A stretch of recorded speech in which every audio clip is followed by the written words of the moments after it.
Trump in the Punchline, too. On Judgment Day, two forever Trumpers meet God at the pearly gates, and God asks them if they have any questions. One says, "Yes, please tell us the true results of the 2020 presidential election."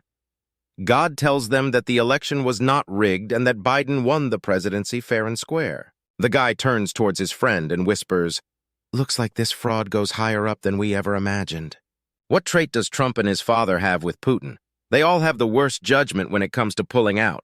Many people say Steve Jobs could have done a better job in the White House than Trump. That's hard to say because you are comparing apples to oranges. Trump's healthcare plan: Step 1, get sick. Step 2, die quickly. Step 3, problem solved. Build a wall? I can't even build a sentence. Why did Donald Trump ban shredded cheese? Because he wants to make America great again. Donald Trump's environmental policy summed up: climate change? I thought that was just a Chinese hoax. Do you want to know why the Republicans didn't impeach Trump? Because they believe in carrying a baby to full term. Why was Donald Trump happy about the impeachment result? Because it was the first time he's gotten the most votes. A man died one day and went to heaven. As he stood in front of St. Peter at the pearly gates, he saw a huge wall of clocks behind him. He asked, "What are all those clocks?" St. Peter replied, "Those are lie clocks. Everyone on earth has a lie clock. Every time you lie, the hands on the clock will move." "Oh," said the man as he pointed at one of them, "whose clock is that?" St. Peter replied, "That's Mother Teresa's. The hands have never moved, indicating that she never told a lie." "That's incredible," said the man. St. Peter pointed to another clock. "That's Abraham Lincoln's clock. The hands have moved twice, telling us that Abe only told 2 lies in his entire life." The man was impressed and then asked, "Where's Donald Trump's clock?" St. Peter said, "His clock is in Jesus' office. He's using it as a ceiling fan."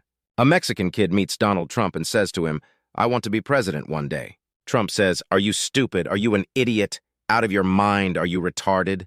The kid replies, "You know what? I've changed my mind. Those are too many requirements." Donald Trump has decided to take just $1 as his salary for the job of the president instead of the usual $400,000. That man would do just about anything to avoid paying the taxes. What's the difference between Russia and reality? Trump had connections with Russia. Donald Trump is not a sexual abuser, he's an alternative romantic. George Washington couldn't tell a lie. Richard Nixon couldn't tell the truth. Donald Trump can't tell the difference. Obama, Hillary Clinton, and Trump are standing at the throne of heaven. God looks at them and says, "Before granting you a place at my side, I must ask you what you have learned and what you believe in." God asks Obama first, "What do you believe?" Obama thinks long and hard, looks God straight in the eye, and says, "I believe in hard work and in staying true to family and friends. I believe in giving. I was lucky, but I always tried to do right by my countrymen." God can't help but see the essential goodness of Obama and offers him a seat to his left. Then God turns to Clinton and says, "And what do you believe?" Clinton ponders for a while and then says, "I believe passion, discipline, courage, and honor are the fundamentals of life. Like Obama, I believe in hard work. I, too, have been lucky, but win or lose, I've always tried to be a true patriot and a loyal American." God is greatly moved by Clinton's eloquence, and he offers her a seat to his right. Finally, God turns to Trump and says, "And you, Donald, what do you believe?" Trump replies, "I believe you're in my seat." People compare Donald Trump and Hitler all the time, but there's one major difference. Hitler was good at making speeches. The Pentagon is changing the nuclear codes to over 140 characters, so Trump can't tweet them. A Russian spy, a sexual predator, and a billionaire walk into a bar. The bartender says, "What can I get you, Mr. President?" Donald Trump says to Mike Pence, "The less immigrants we allow in, the better." Pence says, "The fewer." Trump says, "I told you not to call me that yet." In breaking news, Trump's personal library has burned down. The fire consumed both books, and in a tragic twist, he hadn't even finished coloring the second one. Donald Trump was asked if he knew any Bible verses. He replied, "Give a man a fish and he'll eat for a day. Deport him and you don't have to feed him again." Trump, 2017. I'm not a big fan of Donald Trump, but I'd never denigrate his supporters. If you're a Trump supporter, denigrate means to put down. Trump and Putin are out to dinner. The waiter asks Putin what he would like to order. "I'll have the steak," Putin says. The waiter says, "And for your vegetable?" "He'll have the steak too." Donald Trump is flying over New York City. He looks out of the window and says to his family, "You know what? I'm going to throw 10 $100 bills out of the window and make 10 people very happy." His son looks at him and says, "Dad, why don't you throw $205 bills out of the window? Then you can make 200 people happy. Donald says, "Son, that's a great idea."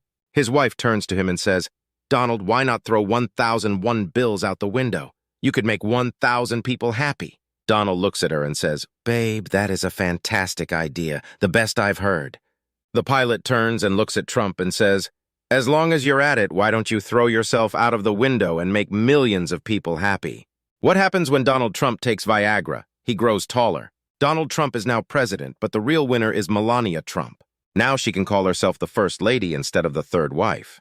Trump's wall will cost $21.6 billion. NASA's budget is only $19 billion, probably because Mexico has more aliens. Donald Trump is visiting an elementary school one day. In one of the classes, they're in the middle of a discussion about words and their meanings. The teacher asks Trump if he'd like to lead the discussion of the word tragedy. He agrees to do so and asks the class for an example of a tragedy. One little boy stands up and says, "If my best friend who lives on a farm is playing in the field and a runaway tractor comes along and runs him over and kills him, that would be a tragedy." "No," says Trump, "that would be an accident." Next, a little girl raises her hand and says, "If a school bus carrying 40 children went off a cliff, killing everyone inside, that would be a tragedy." "No, I'm afraid not," says Trump. "That's what we would call a great loss." The room goes silent for a while as no other children volunteer. Trump looks around the room and says a little testily, "Isn't there anyone here who can give me an example of a tragedy?" At last, a little boy at the back of the class raises his hand and says, "If a private jet carrying you, Mr. Trump, was struck by a missile and blown to smithereens, that would be a tragedy." "Fantastic!" shouts Mr. Trump. "That's exactly right. And can you tell me why that would be a tragedy?" "Well," says the boy, "because it sure as hell wouldn't be a great loss, and it probably wouldn't be an accident either." A swastika has been spray-painted over Donald Trump's star on the Hollywood Walk of Fame. Police says it's impossible to tell if it was done by Trump's opponents or his supporters. Donald Trump has done more than anyone to promote equality. He's equally hated by blacks and Hispanics. John, while writing Revelations, "So, Lord, the end will be signaled by trumpets?" God, "No, I said Trump Pence." John, "Yeah, trumpets." God, "Never mind. They'll know." In a recent survey, 70% of Americans responded that Donald Trump becoming president has made them nervous. The other 30% said it will make them Canadians.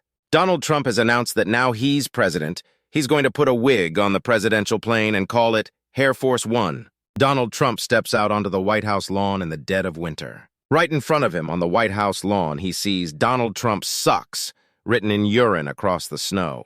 Well, he's pretty annoyed about this, so he storms into his security staff's headquarters and yells, "Somebody wrote an insult in the snow on the front damn lawn, and they wrote it in urine. Whoever did it had to be standing right on the porch when he did it. Where were you guys?" The security guys stay silent and stare ashamedly at the floor. Trump hollers, "Well, damn it, don't just sit there. Get out and find out who did it. I want an answer, and I want it tonight."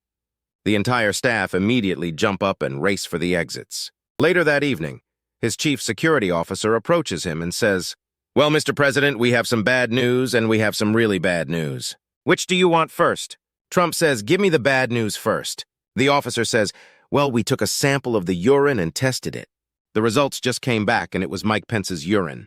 Trump says, "Oh my God, I feel so betrayed. My own vice president. Damn." "Well, what's the really bad news?" The officer replies, "Well, Mr. President, it's Melania's handwriting." Donald Trump calls Angela Merkel's office. Her secretary answers. Trump asks, "What's the time difference between Washington and Berlin?" The secretary replies, "Just a second, Mr. President." Trump, "Thanks." A teacher asked her 6th grade class how many of them were Trump fans. Not really knowing what a Trump fan is, but wanting to be liked by their teacher, all the kids raised their hands except for little Johnny. The teacher asked little Johnny why he'd decided to be different. Again. Little Johnny said, "Because I'm not a Trump fan." The teacher said, "Why aren't you a fan of Trump?" Johnny said, "Because I'm a Democrat." The teacher asked him why he was a Democrat. Little Johnny answered, "Well, my mom's a Democrat and my dad's a Democrat, so I'm a Democrat."